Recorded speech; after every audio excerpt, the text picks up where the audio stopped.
Hi, everybody. Welcome to What Counts as Success, assessing the impact of civics in higher ed. I'm Peter Levine from the Tisch College of Civic Life at Tufts University, and this is a Alliance for Civics in the Academy webinar. So just a little bit of intro for those who haven't joined these before. Um, First of all, the Alliance for Civics in the Academy is about a year old, was launched about a year ago, has grown very rapidly and with wonderful people, and membership is open. So we urge you to join us. There's an application link, I think. Yes, I think it will be put in the chat, or it will be in a minute. One of the things we've been doing, but we've been doing some other things that I'll mention, is a series of a webinar series. So this is something like the fourth. And in addition to that, the Alliance also provides seed grants for members. So if you join, you're eligible to apply for seed grants. And the seed grants are basically for hosting meetings. And there's been a bunch of those. Also, the Alliance disseminates practical resources on the website. There are things like syllabi, program descriptions, and publishes often republishes, but sometimes original things, contributions by members of the Academy, of this Alliance for Civics in the Academy, on topics having to do with civic education and higher education.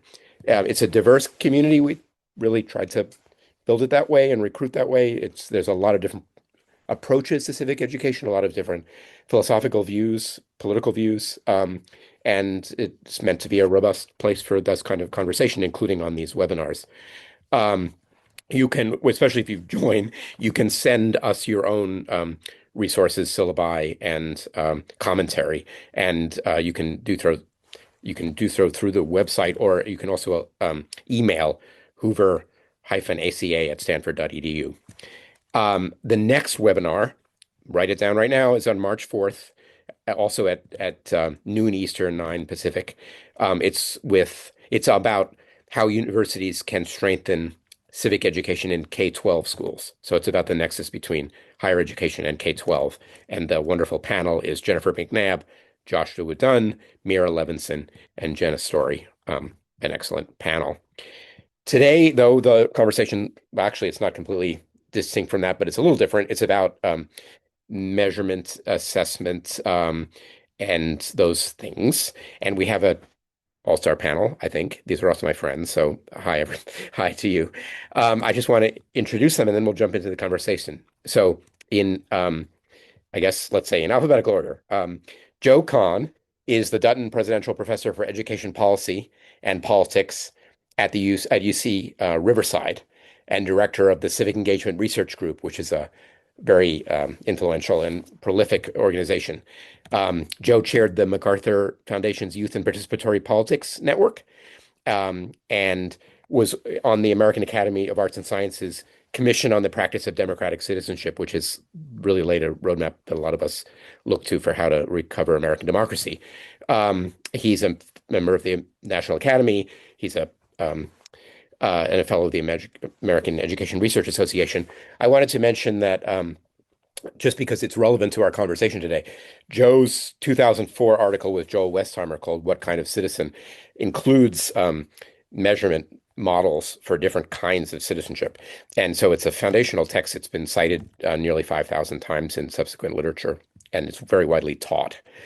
And right now, I understand that Joe's partnering with our friend Dave Campbell and our two friends, Dave Campbell and David Kidd, on a project to develop new measures of civic outcomes. So if I stick with alphabetical order, Trig Throntite is a research professor in higher education at Ball State University in Indiana and associate director of the Center for Economic and Civic Learning there. Right this year, he's also a fellow at a National Civics Fellow at the Hoover Institution. He co-founded and has led, and I think continues to lead, right, Trig, the Twin Cities-based Institute for Public Life and Work, which promotes and rethinks civic life. He's a historian of U.S. politics and foreign policy, especially in the progressive era, has written about William James and Woodrow Wilson.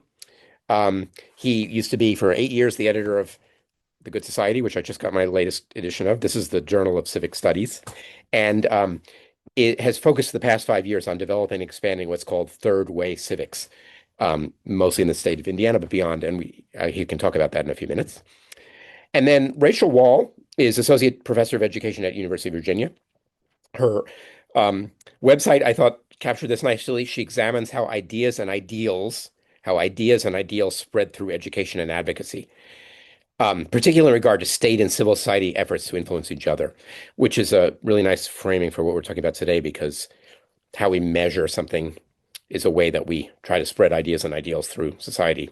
Her 2017 book with Stanford is entitled Just Violence, Torture and Human Rights in the Eyes of the Police. And it's based on close interviews with Indian police officers who may have been involved in violations of human rights, and a fascinating study of how they process that and how they think about it. Her forthcoming book, which I got to read a manuscript of and really learned a lot from and enjoyed, is called Keeping Our Enemies Closer: Political Dialogue in Polarized Democracies. Um, and I just want to say Rachel also both studies and writes about kind of deliberative processes and discussions, both on campus but also off. And that's a whole raises a whole set of questions about how to measure that and how to measure the outcomes of it as well. So those are our colleagues. You will get to ask questions of them, because I will make sure that we start looking at the Q&A after a bit. But we're going to start talking among ourselves first. And I think what I'm going to do is pose a question to each of the colleagues first in order, but then you guys should always feel free to jump in with dialogue with each other. So my first question was for Joe. So Joe and I worked together for most of this century, and I've watched Joe building the field, especially of K-12 civic education. Obviously, meanwhile teaching in college, but building the field of K-12 civic education, and often intervening there by developing measures, um, assessing measures, advocating them, but in complicated ways. So I just wanted you to reflect on that. I mean, maybe my question is, why have you done that? Why do that? Why try to intervene in that way? Yeah, thanks, Peter, and thanks to everybody for this opportunity, which I really appreciate. And as you're is sort of embedded in your statement, Peter, I've done some work in higher ed, but most of my work has been in K-12. So hopefully, um, the similarities and differences will be helpful in thinking about this. To your big question, there probably are a couple of answers that overlap.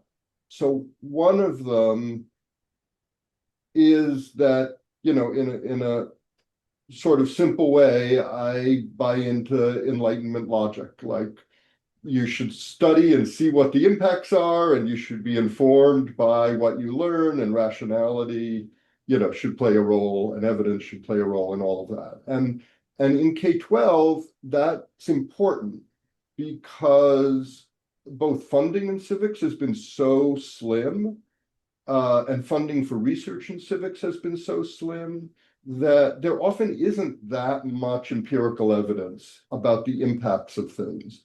And, when people often don't have a lot of money for research, they study their own practice, they study to teachers, they do things that can be very, can lead to important insights, but that are limited in their ability to make sort of broader or general statements about things. And so some of the work is I do it just because I think it's really exciting and important to have quantitative measures and quantitative data about what's happening for most kids, or for a representative sample of kids in a given context, and to see what are the relationships that you have, especially between learning opportunities and outcomes. I think a lot of times when we think about measures, we think about measuring outcomes, and that's obviously important, but sometimes that leads to not measuring learning opportunities.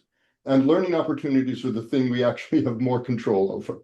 And that's what gives, our students what they came to school for. And so I think one of the interventions, in a sense, that you're talking about in the work has been to really highlight measures of learning opportunities and try to get people to focus more on that. And then the last thing I'd say is, while I love the idea that evidence and science can drive, decision making and practice, To some degree, it's also just because I think both quantitative and qualitative work and efforts to measure things carefully can promote reflection. And so a lot of the tools that we've developed uh, have not so much been measures that would allow for causal claims about how doing X in your classroom leads to Y, as much as they've been ways to collect indicators of things that the people within the learning community, the professionals or the students care a good bit about, and then to look collaboratively at that information with the hope that it will help foster the kind of community that will lead to growth and developmental practice. So I'll leave it there, but thank Yeah, you. thank you. Perfect.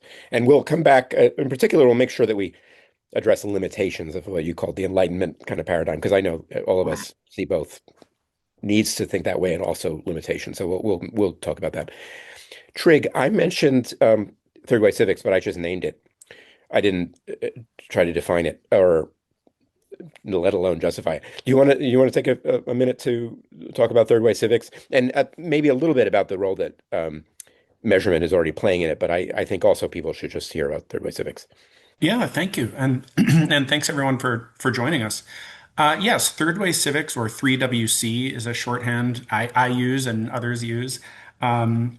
Was designed first as a way to provide undergraduates with a nuanced account of American history and politics that was sort of designed to transcend the what we then thought were raging history and civics wars, which are continuing to rage. It has, and at the same time, allows students opportunity to develop the skills to navigate difficult histories, but also the shared social presence that they share with their fellow citizens, the people who make up their communities. We very soon expanded our focus, realizing that what we were doing that was really powerful was changing the way that instructors taught. And helping them find ways to organize their courses in their classrooms so that students were independently and collaboratively wrestling with information and generating meaning the same way we want them, and this is a normative project in this way, the same way we want them to interact with meaning and other people out in society.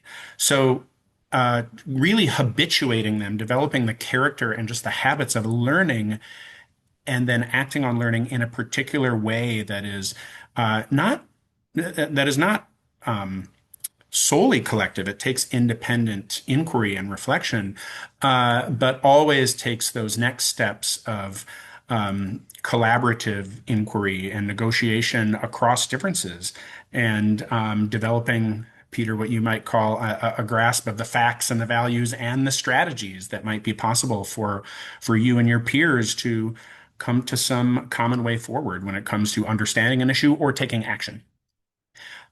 So that's what we do in Third Way Civics. It's really focused on immersive and deep kind of culture change amongst the professoriate, the teaching core in undergraduate education. And of course, we want to measure this because we want to understand, first of all, we want to make the case that students respond positively to this. We want to make the case in a higher ed environment that is so focused on promising high-paying jobs and the right credentials for the future job market. We want to make the case that actually students want to live publicly meaningful lives too. They want college to offer them a chance to develop their civic character and their civic skills without indoctrinating them, telling them what to think, how to act. So we measure that, we try to measure that enthusiasm among students, and we do that through enrollments, we do it through student feedback, we do it through very carefully working with our faculty to record their own observations about student engagement. And my enrollments were up again the next semester. And but we also want to measure the types of knowledge and, more importantly, the way the program has developed, the skills and dispositions or values that change among students. And we do that primarily through pre and post surveys, which of course are problematic because it's students reporting on themselves. But we found a few things. We do think it's important if a student starts out in class, or many students start out saying, I don't really think structuring a society to promote all this kind of democratic interaction is really all that important, because what has it done for us? And then they end the class by saying, well, I'm this much more committed to the importance of that than I was before. We think that's an important finding. And then we work, of course, with faculty to ask them, do you see this in your classroom? Do you see students practicing habits that we want them to practice, getting excited about what they can discover when they open up their minds to new, even previously unpalatable ideas, et cetera. So we do that because we want to be able to demonstrate that things are working. Like Joe said, we want information. We want people to reflect on the changes and also the values that they are developing. We also, though, just really want to generate enthusiasm and civic hope. And so we rely a lot just on storytelling as well. I used to work for the Minnesota Humanities Center, and the Minnesota Humanities Center, I live in Minneapolis, and the Humanities Center helped to incubate this initiative. And, we were all about the power of storytelling to catalyze change. And I think we all, if we take a step back from the pressures of showing that, oh my gosh, every student is going to have this wonderful transformative experience, well, sometimes you just need a few people to experience a major transformative change to alter the course of history, or many people to have just make a few small changes in the way they value something or practice living with other people. So we really try to generate enthusiasm and use stories also to open up people's imaginations so that we are not bound by the particular formula of third way civics that we are using currently, but instead can kind of glean from people's stories. This is what really worked serendipitously in my classroom. So that's third way civics in a nutshell, and Great. the way we Thank use you. measurement And too. there's no, it's great. Everything you said is helpful and lots of different angles on this. So, first of all, you're measuring students and faculty. You're thinking there's different time scales. I mean, to change the course of history is a different time scale than a pre-post. And there's the question of the values. So there's a very value-driven normative conception of a positive change is. Sometimes people can debate whether what change is positive, and also there's a issue here about kind of what are we neutral about and what are we advocating, Right. which is just a really good question. Yeah. Uh, Rachel, so at least the work that I know of yours most directly is more about people involved in dialogue and deliberation in different settings, including campus. So, but also not including campus. So I'm wondering how you think about that. So, do you think about it more as um, a means to the end of certain kinds of outcomes that people should deliberate so they can get certain kinds of outcomes, or do you think of it as more of an outcome? We're trying to build deliberative citizens. And also, how does you also do a lot of extremely valuable qualitative research, and qualitative research is a form of measurement, but I wonder how you think about measurement and assessment in the work that you do. Sure, those are great questions. Both, in answer to the first question, is it a means to an end or is it the end? I see it as both. I think that being able to talk to each other is obviously a good of democracy, but it's also something that in my research I have found leads to other goods of democracy. And when I started the research, it was because I really was curious whether it was a means to any end. We are all surrounded, I think, in spite of the lack of examples of it, by the idea that we should be able to talk to people who disagree with us, that it's an important civic skill. But often without a lot of clarity on exactly why, what the good of it was, other than uh, making it less likely that we resort to violence against people we don't like. And so I started doing this in-depth qualitative research on different kinds of conversations, as you said, in different kinds of public settings. And most relevantly for this case, on university campuses, students who are intentionally brought together for 2-hour discussions, in some cases over the course of a semester, in some cases one-off sessions, seated at tables with an ideologically diverse group of peers for these pretty structured conversations in which they are asked to try to understand each other. And I really didn't know whether it was going to do any good in terms of a skill beyond itself, a means to any end. I also wondered whether it might do some harm. I was sympathetic with the idea that it might lead to a kind of moral equivocation in which students realized that there's nuance and then they ended in paralysis, and also was sympathetic with the idea that it might just lead to a kind of uh, exploitation of students who were representative of diverse views, but less able to articulate themselves in high status language. And so I was really curious about what the ends would be. And what I found, somewhat to my surprise, because I wasn't expecting it, was that almost ubiquitously across different kinds of settings, but most obviously in college settings, students came to not shift in their political beliefs, although that surprises nobody, but to shift pretty dramatically in their feelings about the peers that they disagree with.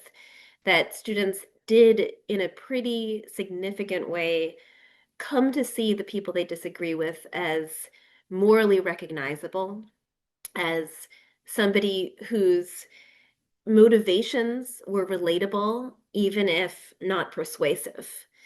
And I found this to be in three different stages, you could say. One, the most common, was personalization, just kind of realizing the individuality and humanity of the people they most disagreed with. Two, also very common, was recognition that others are well-intentioned, recognizing that there is a moral source at the heart of other people's views often, even if it's not one that you adopt as your own. And third, this was the least ubiquitous and the most robust, but also not infrequent, was students realizing that there was actually coherence behind others' moral views, at least sometimes, even though they were no more persuaded by those views. And basically, what I saw through these interviews over years is that it has the potential not just to reduce the tendencies toward violence in any kind of pluralistic society, but also potentially to enhance students' desire for broader inclusion, to give students the sense not only that other people who vote differently than them have a right to political participation, but actually it's good for them to have to be included in political society. So I do think that it has the potential to reduce support for policies that effectively disenfranchise the other side, to reduce support for conspiracy theories that arise when you can't believe that anybody would have possibly voted for the other side. So and also I think there are clearly epistemic and ethical benefits to these kinds of conversations. So that's a long answer to the question of yes, it's an important civic skill, but also I do think it has these other benefits to democracy. Thank you. So actually, I think what I want to say to sort of everybody and all our attendees and everything is um, this is to stimulate you to say things in the Q&A, to type things in the Q&A. So I hear Rachel kind of laying out a pretty compelling model in which there's a learning, as Joe said earlier, there's a learning opportunity, which is these structured dialogues. Um, and there's a set of outcomes at the individual level that have to do with mostly attitudes and understanding. And that she's measuring it. And measuring it is interesting. It reveals things that we didn't know before. And then there's longer term outcomes that has to do with perhaps less violence and less disenfranchisement. So that's a neat model. What I want to say is people have other models as well in this field. And maybe the four of us, including Rachel, have other models as well. So a model in which students learn how the Constitution is structured, and as a result, um, support constitutional rights more, or whatever. Or they learn about the classical heritage of Republican self-government, and as a result, they learn certain things, and so on. So there's a lot of different models. So what I'm just trying to ask you to do as a participant in this webinar is think about the model that matters the most to you, and maybe you can share that or ask about it. Um, we what I think we should talk about as a panel though next is sort of the the measure the role of measurements in the larger strategies for change. So when we were planning this, Joe, you mentioned Tony Brike's kind of maxim, you can't do anything, you can't make anything happen I don't think this is how he exactly said it, but you can't make anything happen at scale unless you have a measurement uh, process that's effective. You can't persuade stakeholders to invest in something unless you can measure it and show that you can affect things. But um, I wanted to hear you talk about that. I mean, do you agree with that? Do you agree with it 100%? Do you agree with it 50%? You've worked in that domain for a long time. Yeah, so I think it is a powerful idea that if you want to improve something at scale, having a way to measure what that thing is super valuable. I do largely think that's right. That's different, though, than saying that's all you need, or if you have that, you won't get unintended negative consequences. And so I think embedded in what you're, I think, trying to get at here is just that what we need is a kind of nuanced stance towards measurement. We need a stance that can recognize dynamics that are good. So for example, I think it's pretty clear that if you don't measure anything, it's unlikely that you're going to reach your full potential in terms of growth, right? If we just say everybody should do what they want to do, and we're not going to try to have any forms of accountability or any forms of reflection, you're probably taking something away from your toolkit towards happening. And I think it's probably also true that if you say, we're going to try to create some measures that, while imperfect, we're going to make super high stakes, and we're going to try to drive everybody towards those, again, we're probably going to create unintended negative consequences that are really problematic. And so what we want is a kind of nuanced stance towards this that is really reflective, that says, well, suppose we used this measure, and suppose we attached this goal to engagement with this measure, whether it's some form of accountability or whether it's some form of reflection. Is it likely to help move things in a good direction? And that's, that would be sort of where I would come down, that there's got to be a conversation that looks like that. And I think related, and maybe this is a corollary to Tony Brike's comment, you're not going to improve at scale if you don't create a professional community in which people engage with ideas productively. So, a lot of us spend time in higher ed. A lot of us wouldn't define the communities that surround higher ed governance as all that functional, certainly at times. And I think at the same time that we want to be thinking about measurement, we want to be thinking about what's the context in which that measurement sits, what's the voice that people have in shaping it, and how that stuff is engaged with. And that if we bring those two things together, I think we're much better positioned to move measurement forward. We talked on the Planet call about sort of contrasting. So that Tony Brike said, I didn't quote him well, but he said something about you have to measure to make social change. But there was also Donald T. Campbell, the very wonderful social psychologist, who said Campbell's law: the more any quantitative social indicator is used for decision making, the more subject it will be to corruption pressures, and the more apt it will be to distort and corrupt the social processes it is intended to measure. And I think we were all trying to figure out how to kind of navigate that. So there's the idea that if you don't measure it, you can't change it. And there's also the idea that if you measure it, you corrupt it. Um, and I think Yeah. yeah, I want to call on Trig and Rachel. I think part of Joe's answer is you need to have an explicit discussion among people who can make a difference, not just a seminar conversation on the side, but a conversation among the people who can make a difference about how the measurements are being used. Trig, what do you think? Well, I was just going to say, yeah, I'm going to say something that's kind of glib, but that I think is important, and then I'll try to illustrate it. I mean, it depends on how you're defining measurement. I mean, and not to get hung up on the one thing that is either easiest to measure or that you think, sadly, a funder, some number that you think they're going to want. For instance, what we try to do in third way civics is basically put students through the type of experience that Rachel was describing, but have them do it every day in class while also learning something that's interesting or useful to them. We can measure how much knowledge or the way people's views of democracy change, and it may be impressive gains or not. But if we don't also pay attention to the stories of what those students do outside of class, the student who reports not really caring that much more about democracy as a form of government over others, but organizes with his liberal progressive classmate, a weekly get together in their residence hall for people to talk about the things that are bothering them across these differences.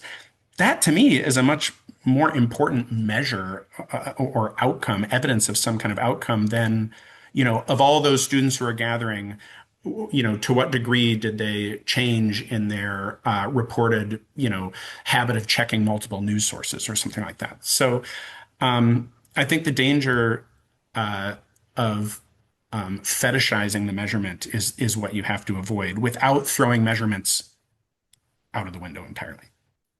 Rachel, what are you thinking about this? I can imagine. Well, what are you thinking about instead of my guessing what you're thinking? What are you thinking about it?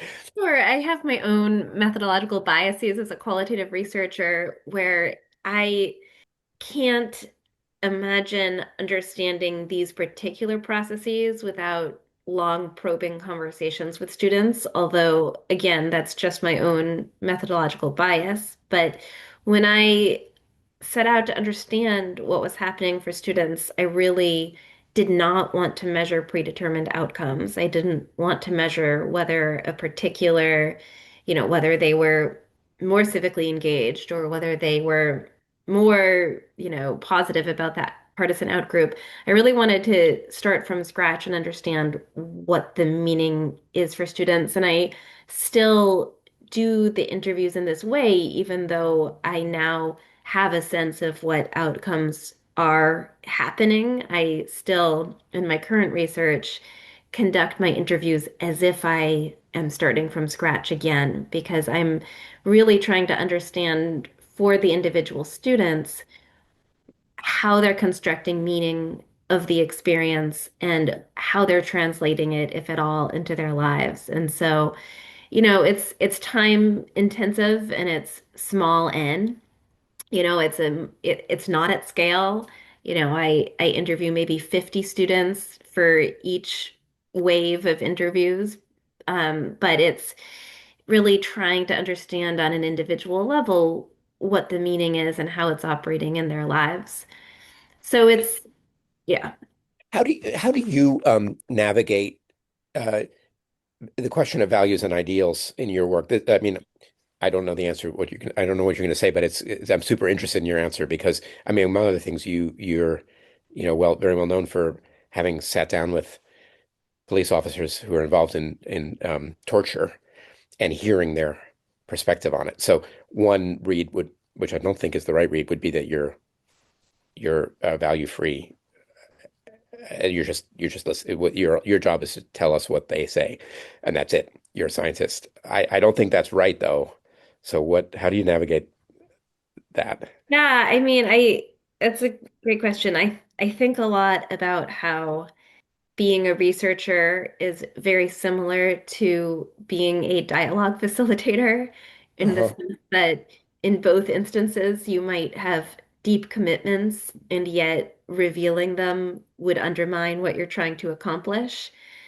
And I did worry about this a lot when I was interviewing people who had engaged in torture and other forms of illegal violence. I often worried that I was legitimizing it by asking lots and lots of questions that were judgment free because I really wanted to understand the circumstances and beliefs that enabled it and believed that were my judgment to seep through, I wouldn't get to that understanding. And I also think of myself that way when I'm doing research and also probably more relevant to everyone in this webinar when I'm teaching. I teach a lot of political dialogue classes where students are practicing these skills and talking about controversial issues and um, frequently expressing views that I deeply disagree with.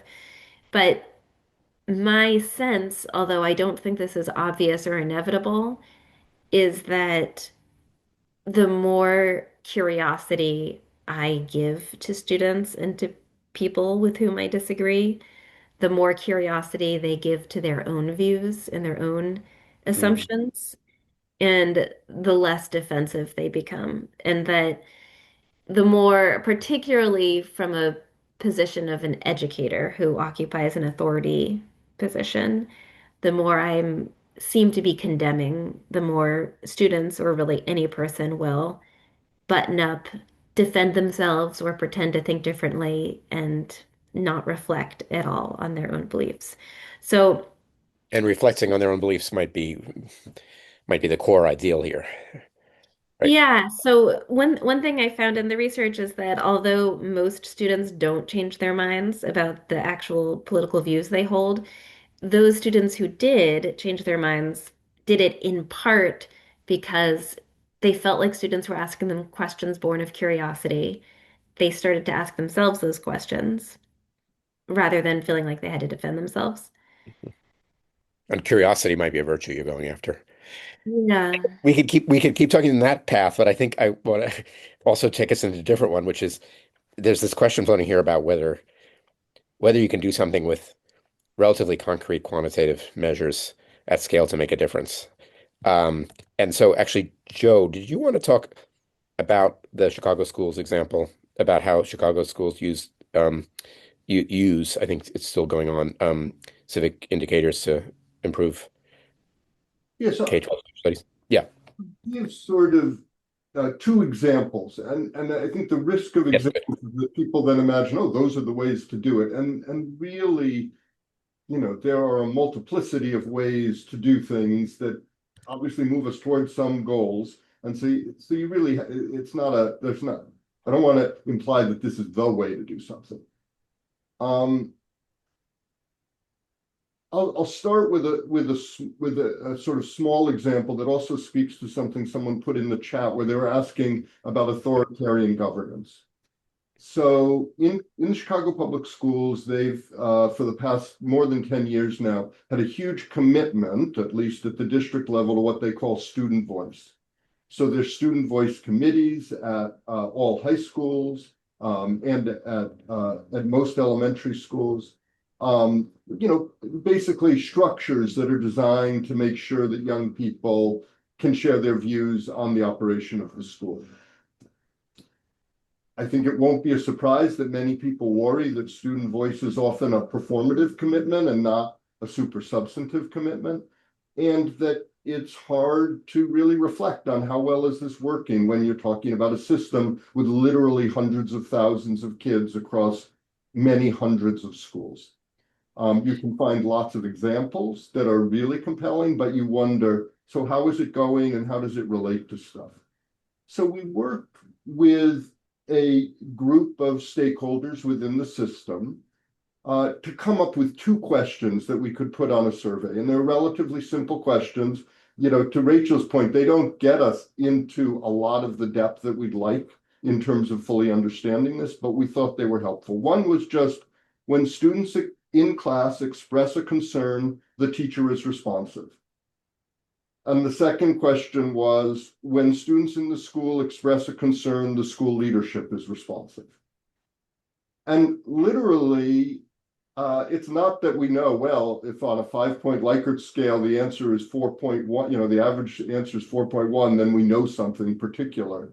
It's more that opens up the possibility for a conversation, and it opened up the possibility for analysis. So one, you do get variation across classrooms and schools with respect to the way kids answer those questions. So then you can start asking, well, are there features of schools that relate to that variation? And that can be a productive thing for a district to reflect on. You can find out, which we did, and this may not surprise people, that actually attendance is meaningfully better at schools where people say, when students at the school express a concern, the administration is responsive. Well, in a district like Chicago, where attendance is a really big deal, that gave some energy and some rationale for better funding the student voice initiatives.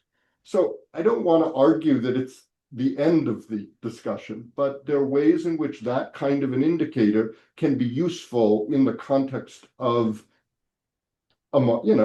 a meaningfully functional community with plenty of dysfunction embedded in it too, to make a little bit of progress.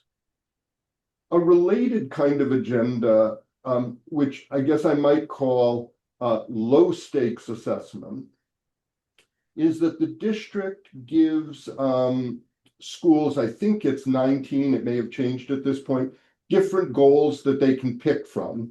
And they're supposed to pick 3 goals and focus on them for 2 years. And they have to come up with indicators, which can be qualitative as well as quantitative, of the degree to which they're achieving those goals and how they're going about it.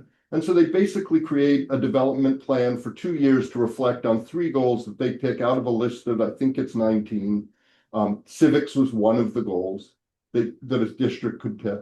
And again, I think that's a relatively productive starting point for encouraging schools to create a professional community where they're aiming at something meaningful for their students.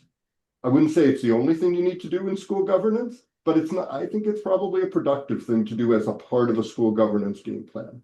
You can then imagine bringing together the schools that all picked, option 7. How are you measuring it? How are you thinking about it? What have you seen? In other words, you're creating the possibility for more productive community-based conversations about how to move forward on something that's meaningful. I think both of your examples are compatible with a worldview in which you're pretty trusting of the professionals in the schools to make change, right? So, because we do have a different kind of education reform model where the idea is to have some kind of high stakes test that changes incentives, whether people want to or not. And we have that in civics. We have states, we have something like 8 states that have, maybe it's more, have high stakes civics exams. And you have to, it matters to the student whether they pass. And there are calls for that at the college level. What do you all think about that kind of, Joe, am I right in making that distinction? Both of your examples were kind of, I think that there is a place for trust and professional community in those organizations, yes. That doesn't mean that's the only thing I would do, right? In yeah, other words, yeah, you can understand parents and community members, people who are putting money into these systems, wanting some forms of accountability that don't rely, that don't use those mechanisms. But I agree. skeptical of the idea that that's the only way to move a system.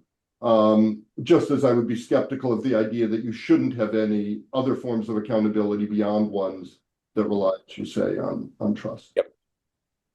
I mean, I think if you don't trust the professionals, it doesn't happen because they just find if they are not trusted and feel like they are being asked as professionals to be part of this work, they will just find the easiest way to check the box, and that is exactly what they'll be modeling for their students as well.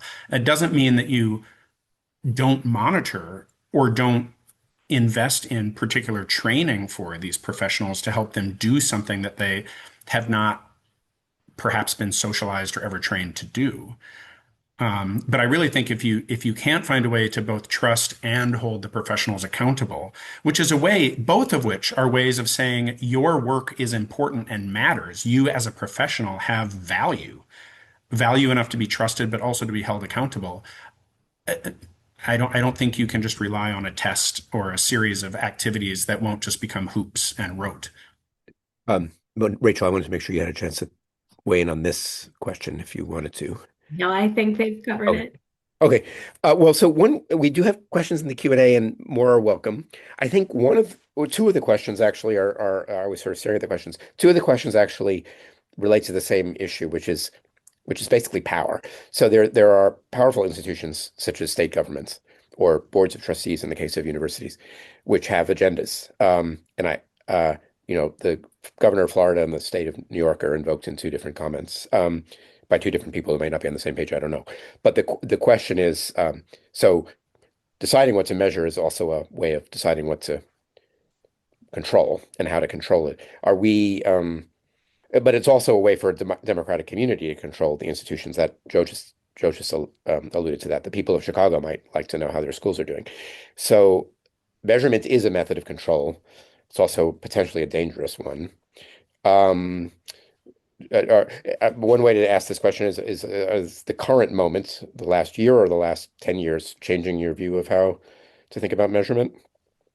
For instance, one reaction might be let's stop trying to measure things at scale because it's too evident that it can be controlled by um, I powerful people with agendas. think what your question is getting at, Peter, is that measuring something doesn't solve the political questions of whether you're building a functional professional community, a functional and inclusive and just democratic community. Measurement can be used in authoritarian context. Measurement can be used in much more democratic context. That's a different but related problem that you have to be focused on. So one of the people raised a very interesting question, I think, about New York City. Stephen, Good. Yeah. um, yeah, you need to make sure you should work towards having a Department of Education in New York that has stakeholders with varied views and people who are part of that dialogue who are pushing to say, these are the kinds of things we want to be careful about. Oh, it looks like your measurement, whether you're talking about what DeSantis is doing or what someone in New York is doing, looks problematic, or this looks good. You want to be bringing in voices to try to make that better and avoid those potential pitfalls. Um, that measurement isn't going to be the answer there. And I don't think getting rid of measurement is going to solve the problem of a dysfunctional or non-inclusive community or anti-democratic community, regardless. I think two responses that I would offer would be one, don't shrink evaluation solely to measurement. So you evaluate programs in lots of ways that include but are not exhausted by measurement. Um, and one way to operationalize that is to take a developmental evaluation approach. And this is another suggestion where you are, in many forms, you're not only kind of responding to data as you get it, rather than sticking to your predetermined outcomes, which is a wonderful point that Rachel made about the value of her qualitative work. You also, in my ideal developmental evaluation setup, are ensuring that the people involved, the target impact population, are also in real time evaluating and responding to what is happening. And you build that into the project, the goal, the work, whatever you want to call it, from the beginning as a way to counter. Now, none of these things are perfect and they're difficult and messy, and you may have to really, really fight. But as a way to counter that act of using measurement to control from an external or a hierarchical direction. Can we think about this a little bit strategically as an alliance for a moment? This is the Alliance for Civics in the Academy, and I think you guys are members. If you're not, you need to join. So what should a group like the Alliance be doing? So let me just say the Alliance is mostly targeting for recruitment teachers of things in the college that have civic implications. So it's interdisciplinary, but mostly it's professors or instructors. It's not a network of universities, for example. Um, from that perspective, but these are people who also really, in order to join you, you ought to be committed to the mission of civic education because that's what it says in the mission segment, although you can have a different views of what is central to that. So where, as a group of people who care about this, who are mostly positioned as educators, should we be putting our attention when we think about measurement? Because we could think about measures that voluntarily faculty members would choose to use in their own classrooms. We could think about demanding that our institutions measure things, not necessarily for our own classrooms. We could be thinking about our disciplines. Certainly, the American Political Science Association has had various forays into this over the years. That's the discipline association that I identify with. But what should we? So my question is strategic. Like what we've talked about some of the pros and cons and limitations of measurement, but we've also nobody said they think that we should just scrap it. So what should people positioned where we are advocate for or do?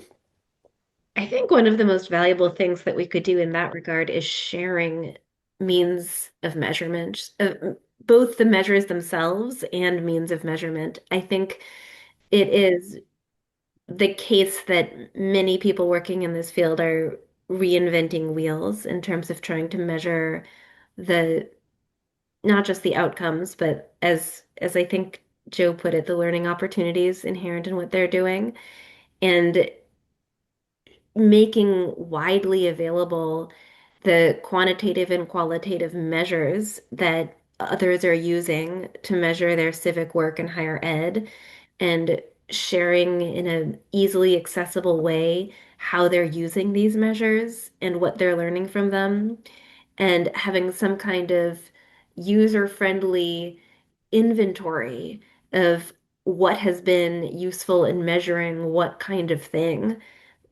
would itself be, I think, more helpful than trying to promote measurement. How good do you think? So both Rachel and Trigg have really drawn our attention to a broadly one kind of educational opportunity or input, which is discussion across difference. In Trigg's case, especially often provoked by texts. But anyway, maybe also for Rachel. But how good do we think the measurement toolkit is? I mean, is it, or do we need to start from scratch, or is it basically that people need to make sure they're using the good measures that are out there already? Well, one thing I would like to do is find a way to, well, this is a complicated question, to either demonstrate that um, students want to develop their civic character skills. They want college to be a place where they can, uh, you know, enjoy the kinds of epistemic and just sort of civically agentic benefits that Rachel describes coming out of, her work. Um, People say, well, students aren't asking for that. Well, they might just not know they're allowed to want that from college. The other thing we might think of as a group is how unified do we need to be around our own normative commitments, and what are those baseline commitments? I personally think if students don't want that, my normative commitment is we as educators should encourage them to value that type of development uh, as part of education, whether they want it or not, and whether employers want it or not. I think they do, but if they don't, is that whether that's wise or not for a group like this to wise territory to enter, to all agree on that kind of fundamental, no, that's what we're here for. That's not for me to say. Although we do actually have a statement of values that you have to approve to join. So in some ways, Sure. Yeah. Right. this is not a neutral group. Although it's neutral about a bunch of questions within that. There are a lot of Yeah. detailed questions. Yeah. Peter, this is slightly coming orthogonal to your question, but I do think Yep. it would. Of course. So there's research on the use of research. And one of the things they find, people who do this, is that folks like us are much more likely to engage productively with research on questions we don't already have strong views on. Right? Yep. So if we have a curiosity about something but aren't quite sure, we're much more likely to be interested in and engage productively with research. I could imagine this kind of an organization pulling together people who share an interest in a question, but are not particularly locked in on the answer. Yep. And that Great. kind of a format, I think, might be more productive than some of the ways we say we got to collect some data to show people what we already know to be true. Great. There might be a reason to also collect data to show people that we know is true. No, That's a no tactical doubt. reason for that. But it's not as interesting for sure. There's a couple of kind of relevant to your point. There's a couple of relevant suggestions in some ways in the chat. Victoria Sutton is talking about comparative research where you look at, for example, online, offline treatments of the same topic. So that's something that people they might have guesses about, but to me at least, that's an open question. What can you do with online? And then a couple different people have talked about sort of longer term um, processes that we want to measure. So what happens if students, for example, develop foundational knowledge and that leads them to become more interested in discussions, and then later they become active participants. So there could be really unanswered questions that are a little bit longer time scale. We kind of know that if you teach somebody what the Bill of Rights, they'll learn what the Bill of Rights is. As a colleague said years ago, if you teach them, they will learn. But but there might be questions about the longer term developmental trajectories that we really don't feel we know the answer to at all. And I can speak a little bit about that, Peter. I think one complexity in that is that it is often in interaction with what happens to happen in students' lives in the period that follows whatever it is we're offering them. I did longitudinal research on some of my dialogues in which I followed up with students 3 to 4 years later. And I found that so much of the meaning of these civic discourse sessions was apparent only to students in retrospect because of events that happened in their lives later. And for those students who had certain kinds of events happen in their lives later. So it's in interaction with students' lives. And, Hmm. that makes sense, but I can Hmm. see it in detail when we do talk to them years later. Hmm. Yep. No, I remember at least one story from your book, which was pretty powerful. Right, right, right.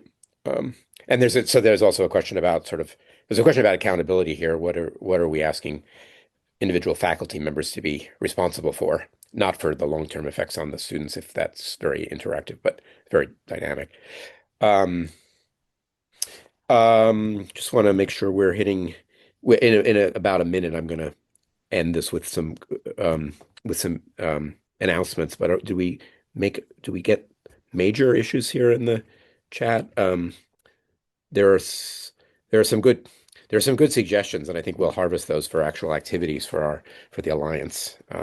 Certainly, including simply continuing to provide a platform for sharing approaches to measurement and things that are measured. Um, yeah, so probably I should wind us up. So I want to first of all really thank Joe, Trigg, and Rachel. Great people, great conversations, wise people, and worth reading all their work. The next episode of this webinar series is March 4th. Again, it's how universities can strengthen civic education in K-12 schools. Be moderated by Jenna Story from AEI, and panelists will be Jennifer McNabb, Joshua Dunn, and Mira Levinson, and that'll be a great one. You can submit your own resources, commentary, research, and questions to Hoover-ACA at stanford.edu. You can apply for membership on the ACA membership page. You can also nominate a colleague for membership because you think they should join, and that's been one of the ways that this has grown. And that's really a valuable thing to do. In fact, you should take a moment to just seriously think about people who should join. Um, and I think that's all for our show. Peter, can I just Yes. really quickly say, Yeah. I was just going through and trying to respond to direct questions to me, Good. just sending those people my email. Good. Salvatore, will you send people or our contact information if they want to reach out? Good. Or Good. mine, at least. And I want to say one more. Good. I think it sounds like everybody is willing to be contacted, including me, definitely. And also, I should say on April 10th at Tufts University, the Alliance for Civics in the Academy is sponsoring a gathering, a quite a broad day-long summit on civic education, and that's actually open to anybody and is free.